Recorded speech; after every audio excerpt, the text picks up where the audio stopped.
ஏன்டா சரி முடிச்சவன் தனியா பண்றா? முன்னே தெரியாத இடத்துக்கு யார்ட்டா கேட்டுக்கிட்டு வரணுமா இல்லையா? இப்படி காலையில இருந்து இங்க தான் இருக்கு அங்க தான் இருக்கு அலைய விடுறா.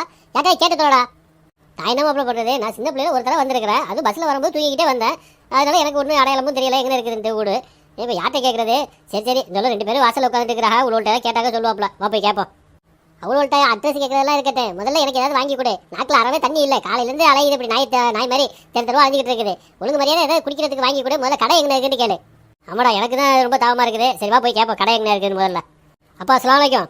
யாரா நீங்க? உங்களுக்கு என்னடா வேணும்? என்ன மாப்பிள்ள நம்ம சலான் சொல்றோம். யார் நீ என்ன வேணும் கேட்கறாரு. சலாத்துக்கு ஆன்சர் பண்ணாம ஒருவேளை காது சூடா இருக்குமோ இவருக்கு? இது ரொம்ப முக்கியம். இப்போ ஆராய்ச்சி உனக்கு ஒழுங்கு மாதிரியா கேட்டுக்கோடா கடை எங்கே இருக்குதுன்ட்டு. அது இல்லைப்பா காலையில தெருவா சுற்றிட்டு இருக்கிறோம். ரொம்ப தாவமா இருக்குது. தொண்டையெல்லாம் வறண்டு போயிடுச்சு. அதுக்கெல்லாம் ஏதாவது கூலிங்ஸ் எதுவும் குடிக்கணும். எங்கே ஏதோ கடை இருக்குதா? எரிக்கணுமா புதைக்கணுமா? என்னடா தாலே சம்மந்தம் இல்லாமல் எரிக்கணுமா புதைக்கணுமா கேட்கறாரு. இந்த மூஞ்ச அப்படி கோமா தூக்கி வச்சுக்கிட்டு என்னட்ட கேட்காத. அவர்கிட்ட திருப்பி கேளு. ஏங்க நான் ஒன்றும் உங்களுக்கு சுடுகாடெல்லாம் கேட்கல.